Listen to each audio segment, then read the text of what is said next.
हाँ जी, मगा राम राम भाई सारे ने स्वागत है एक बार फिर से नई वीडियो में। तो आज बात करेंगे हरियाणा सीईटी 2023 में जो आप लोगों के मेन एग्ज़ाम के लिए फॉर्म आने वाला था वो कब से स्टार्ट होगा और आप लोगों को उसमें जो पोस्ट प्रेफरेंस है वो कैसे भरनी है।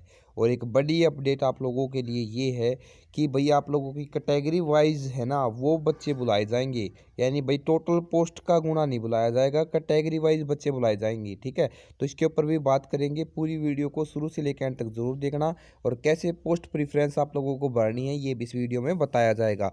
तो भाई करते हैं शुरुआत। उससे पहला भाई, अगर तुमने हरियाणा सीईटी खातर तैयारी करना रहे हो, कोई भी बुक या पीडीएफ या नोट्स चाहिए तो ये अपना एक टेलीग्राम चैनल है हरियाणा सीईटी बुक्स के नाम से, नीचे इसका डिस्क्रिप्शन में लिंक दे रखा है। जाकर इसने डाउनलोड कर मतलब इसने ज्वाइन कर लो भाई। डाउनलोड के करोगे तो उड़ जाकर तुमने सारी मतलब इन्फॉर्मेशन मिल जाएगी, सारी बुक्स और पीडीएफ नोट्स मिल जाएंगे, उनकी पीडीएफ मिल जाएगी फ्री ऑफ कॉस्ट, कोई रुपया दिला नहीं देना भाई। ठीक है, तो स्टार्ट करते हैं। आज की ये इन्फॉर्मेशन है भाई।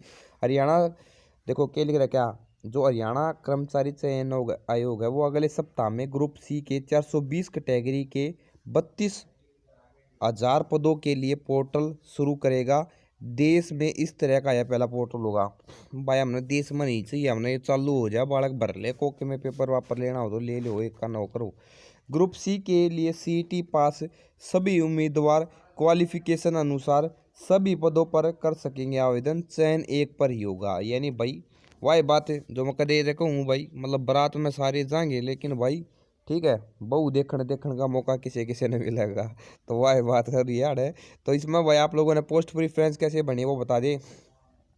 देखो इन्होंने बोल भी रखा है, लिखित परीक्षा होने पर दस्तावेज जांच के बाद विभागों का भर सकेंगे प्रीफ्रेंस और कैटेगरी के अनुसार और हिसाब से ही लिखित परीक्षा के लिए 4 गुना बुलाया जाएगा।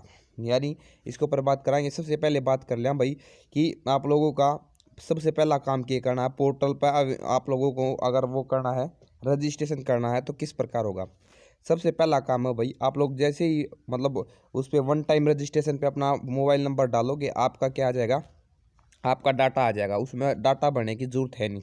बस आप लोगों को 10वीं और 12वीं की आप लोगों की क्या करनी है, जो शैक्षणिक योग्यता के और जो आपके अनुभव एक्सपीरियंस के प्रमाण पत्र है वो अपलोड करने हैं। ठीक है, पहला स्टेप खत्म भाई। दूसरा स्टेप में जब आप लोग आओगे तो आप लोगों को जैसे ही उम्मीदवार भाई जो शैक्षणिक योग्यता और अन्य जानकारी उम्मीदवार भरेगा तो उसके सामने क्या आ जाएगा भाई, उसकी पूरी सूची आ जाएगी। यानी सभी विभागों और जो पद है ना उनकी क्या आ जाएगी, सूची आ जाएगी। यानी भाई आप लोगों का ग्रुप वाइज सूची आ जाएगी। ठीक है ना, और उम्मीदवार सूची में दिखाई दे रहे पदों पर उन पदों के लिए आवेदन करना चाहेगा और उन सभी पर क्या कर सकेगा, टिक मार्क कर सकेगा। जैसे भाई कहने का मतलब इस मतलब ये सूची होगी तो अगर इसमें एक्साइज इंस्पेक्टर का उस पर टिक कर दिया, क्लर्क का उस पर कर दिया, कैनाल पटवारी का उस पर कर दिया, इस तरीके से आप लोग क्या कर दोगे, टिक कर दोगे। ठीक है, और जिस पे नहीं करोगे वो आगे उसकी डिटेल नहीं आएगी। ठीक है, वह पद के लिए एक पात्र है या नहीं है, मतलब भाई उस पद के लिए, क्योंकि अगर आप लोग ये +2 की क्वालिफिकेशन होगी तो भाई अगर +2 आपकी क्वालिफिकेशन है लेकिन आप लोगों के जो फॉर्म भर है वो ग्रेजुएशन का, तो वो आप लोग नहीं भर सकते, आप लोगों को पता है। तो वो पात्रता चेक की जाएगी भाई। कहने का मतलब यही है, स्क्रीन पर डिस्प्ले हो रहा, ठीक है, डिस्प्ले होगा और आप पात्र नहीं है तो अगर पात्र होगा तो टिक मार्क करने के बाद कुछ भी डिस्प्ले नहीं होगा।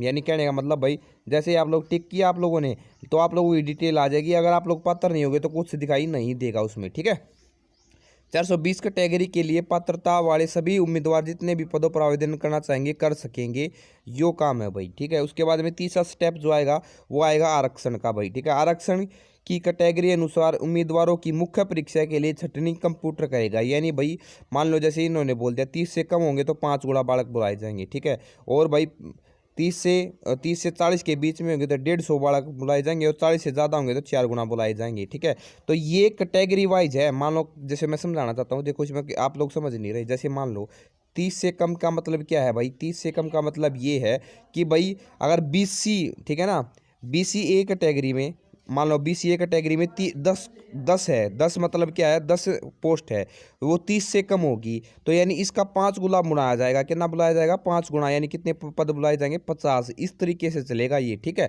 मान लो भाई जर्नल कैटेगरी में मान लेते हैं भाई क्या नाम क्या जनरल कैटेगरी में मान लेते हैं भाई आप लोगों के 150 पद है, ठीक है ना, सॉरी भाई मतलब 35 पद है, 40 और उसके बीच में, तो इसके 150 बच्चे बुलाए जाएंगे सीधे ही, ठीक है ना। जनरल कैटेगरी के और कैटेगरी के रह गए वे अलग से भाई। तो इस तरीके से आप लोगों का चलेगा, ये इन्होंने ऐसे ही बता रखा है, मैंने देख लिया पूरा पढ़ लिया, ठीक है।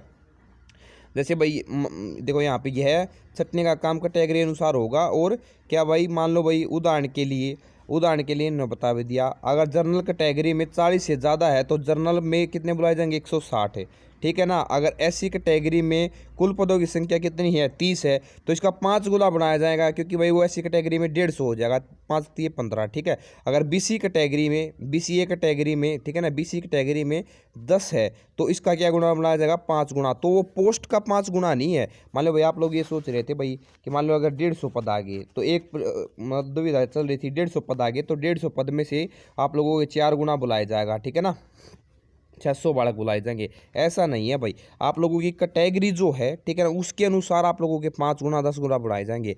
बीसीए कैटेगरी में अगर मान लो भाई मेरे पास में है भाई 60 पद है तो इसके 4 गुना बुलाए जाएंगे, ठीक है ना। अगर बीसीए कैटेगरी की बात कर रहा हूँ मैं, और सभी कैटेगरी में सेम एज इट इज़ है भाई। अगर मान लेते हैं भाई 10 मतलब 15 पद है बीसीए कैटेगरी में तो इसके 5 गुना बढ़ाए जाएंगे। और बीसीए कैटेगरी में अगर मान लेते हैं 37 पद है तो इसके भी क्या बुलाए जाएंगे, इसका सीधा 37 होंगे तो सीधे 150 बालक बुलाए जाएंगे, कोई गुणा नहीं है भाई। तो इस प्रकार से ये चलेगा भाई, ठीक है। तो ये बड़ा कन्फ्यूजन था बच्चों के बीच में, तो ये हो गया, ठीक है। उसके बाद में मुख्य परीक्षा होगी भाई, ठीक है ना। उसके बाद में आप लोगों के जांच के लिए बुलाया जाएगा, और मतलब जो आप लोगों के क्या होंगे डॉक्यूमेंट वेरिफिकेशन के लिए बुलाया जाएगा। और डॉक्यूमेंट वेरिफिकेशन भी उम्मीदवार कितने गुना बुलाने हैं वो भी वही कंप्यूटर करेगा, ठीक है। यानी जब मेन एग्जाम दे लोगे उसके बाद में आएगा जब आप लोगों के डॉक्यूमेंट वेरिफिकेशन होंगे, उसी टाइम पर आप लोगों के पास में विभाग और अन्य जो मतलब दूसरे विभागों की पोस्ट प्रेफरेंस मांगी जाएगी, ठीक है। मतलब जो आप लोगों में भरी होगी वही वहाँ पे भी आप लोगों का करेंगे, और उसके सामने आप लोगों को प्रेफरेंस देनी पड़ेगी 1 2 3 4, जिस तरीके से भी आप देना चाहते हो। फिर भोपाल सिंह खत्री ने बताया भाई लिखित परीक्षा और जो सामाजिक आर्थिक जो नंबर होंगे उसके आधार पर बच्चों का क्या होगा भाई सिलेक्शन होगा। लेकिन भाई एक पद पे एक ही का होगा, ठीक है ना। जैसे भाई मान लो उन्होंने उदाहरण दिया कि आमतौर पर किसी उम्मीदवार ने प्रीफ्रेंस नंबर भर दिया, पहले नंबर पर एक्साइज इंस्पेक्टर और दूसरे नंबर पर भर दिया सहायक सचिव नगर पालिका। तो अगर उसका नंबर भाई इसमें नहीं पड़ता एक्साइज इंस्पेक्टर में और उसका नंबर पड़ जाता है सचिव सहायक पद में, तो भाई उसका सचिव सहायक पद में पढ़ने के बाद उसने नीचे जो भी प्रीफरेंस भर रखी होगी ना उसका खत्म हो जाएगा खाता, ठीक है ना। मतलब नीचे वाले जो सभी पद होंगे वो और किसी कैंडिडेट के पास में चले जाएंगे, इसके पास में नहीं रहेंगे भाई, ठीक है। तो ये पूरी इन्फॉर्मेशन थी, इस प्रकार से आप लोगों को भरनी है। इसमें कुछ अच्छी बात थी जो भाई बच्चों के कन्फ्यूजन थे वो पूरे दूर हुए होंगे भाई, ठीक है। उसके बाद में आज बात करते हैं इसमें भाई देखो इन्होंने बोल दिया जो सीईटी संशोधित स्कोर है वो कब आएगा, वो आप लोगों का आएगा मतलब ये फॉर्म भरते भरते जब खत्म हो लेंगे उसके बाद में आएगा, ठीक है ना। तो इससे कोई इफेक्ट नहीं पड़ने वाला। सीईटी का संशोधित स्कोर मतलब 1,51,000 बच्चों ने किसी ने भाई अपने दिए हैं नंबर और किसी ने अपने छोड़े हैं, ठीक है। तो ईएसपी के भी पद होंगे विज्ञापित इसी में, ठीक है। तो आप लोगों के ये इन्फॉर्मेशन थी पूरी। आशा करता हूँ वीडियो अच्छी लगी होगी। वीडियो अच्छी लगी तो लाइक और शेयर जरूर कर दियो भाई, ठीक है। और 402 कैटेगरी कर दी है भाई, 402 कैटेगरी के लिए 31,994 पदों का क्या आएगा भाई आप लोगों के पास में अब फॉर्म भरने का मौका मिलेगा, ठीक है। तो ये पूरी वीडियो थी, इसमें जो मेन बात थी वो कैटेगरी वाइज थी और पोस्ट प्रीफ्रेंस की थी। अगर वीडियो अच्छी लगी हो तो लाइक शेयर जरूर कर देना भाई, चैनल को सब्सक्राइब कर देना। राम राम, जय हिंद।